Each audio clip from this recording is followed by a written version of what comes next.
Good morning. It is Wednesday morning. I apologize, I'm a bit late for this sermon recap. This sermon recap is for Proper 9, the year B, the year of Mark, preached at University Lutheran in Eau Claire, Wisconsin on July 8th, 2012. I'm late for a reason. I wanted to wait until I could be in our sanctuary, in our centrum, to do this sermon recap because this piece of art plays a central role into the sermon. Let me give you some backgrounds first on this piece of art in case you want to look it up yourself. It's by a man named Sogliani, Sogliani. He was an Italian artist in the 1500s. This piece is called The Multiplication of the Loaves and Fish, was done in 1536. But after he drew it in pencil, it was rejected by the folks he was preparing it for, and so it was never finished. He did something else instead. Why that's so important is that I have just returned from a couple weeks of vacation, and so I began my sermon by saying that I was jumping the gun, that this sermon really should be preached on July 29th, so 3 weeks from now, because this year of B, for folks of you who aren't familiar with liturgical folks like us Lutherans, that we are basically in the Gospel of Mark. And so since the beginning of the year, which begins in Advent, we have been predominantly in Mark, but then it gets supported by the other Gospels, especially since Mark is so short. And so we share our sanctuary with a Catholic parish, and Father Chevs and the Newman parish take care of decorating and preparing the sanctuary for worship. And Father Chevs and the Newman folks chose this piece because this is the feeding of the 5,000, both in Mark and in John. But on July 29th, we leave Mark for a little bit for all of August to pick up how John deals with the multiplication of the loaves and the fish.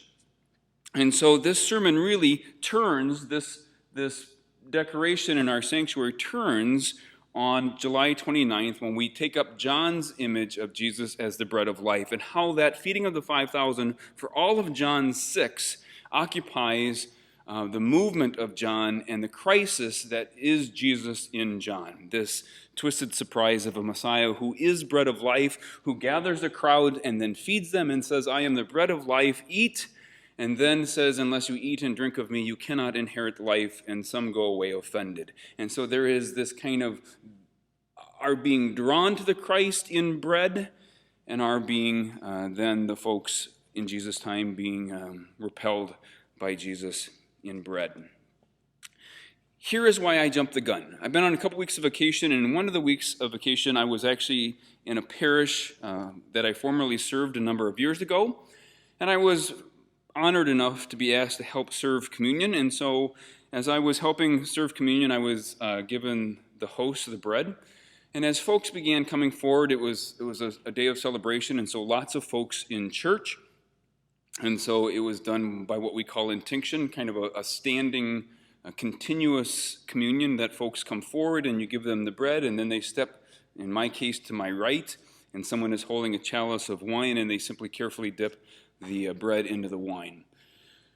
As I was doing that, and all these familiar faces from my past are coming forward, and the familiar faces and the familiar hands, and this host, this bread, this Jesus who is the bread of life that lives between us, as these faces and folks came forward, suddenly behind someone a bit bigger, as they passed by me, I came face to face with a woman who I've been told since my leaving has suffered from Alzheimer's, dementia. In fact, her husband has died in an accident since I've left, and that she now also doesn't live at home and lives in a care facility for folks with dementia. And so as she came forward, in fact was led forward, I was so kind of taken aback by her face and so caught off guard by her look that I didn't even notice, but somebody, a man, was leading her with one hand kind of in front of her, holding her hand, kind of leading her forward, and then one hand to her back, kind of gently showing her the way to the front of the church that she's been in all her life, that she should receive communion. So she came, and this gentleman led her there and helped her turn her lead hand over that I should put in her hand the piece of bread, the little wafer. And so I said to her, "The body of Christ given for you."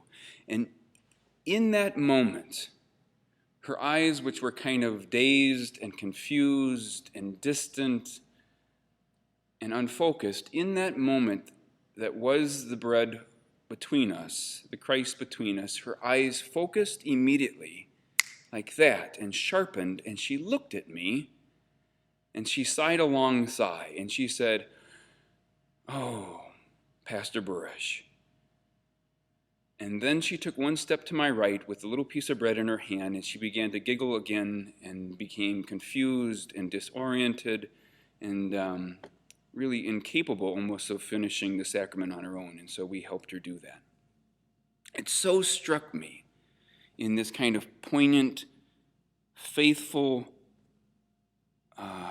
moving kind of way that I was recognized in the breaking of the bread.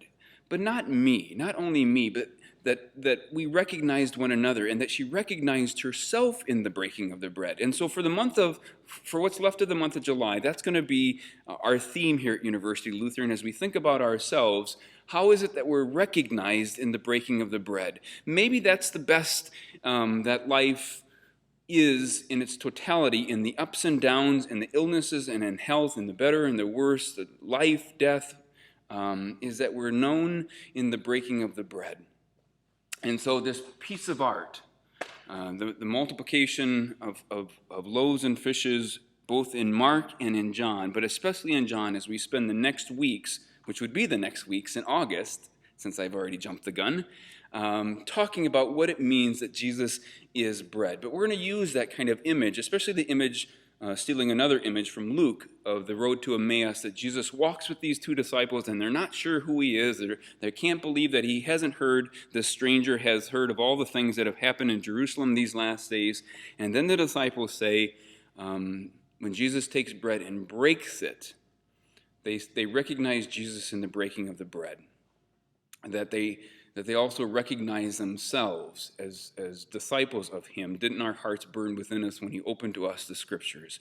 That there is this profound recognition in the breaking of the bread of who Jesus is as bread of life, as resurrection in life, as the way and the truth in life, as living water in John, all those I ams, that we recognize this Christ, but in that Christ, in the breaking of who Christ is, life, death, resurrection, ascension, coming again, that we also have a chance to recognize one another as brother and sister, to recognize the world as a place to be loving and forgiving and welcoming in, and that we recognize even ourselves in the breaking of the bread.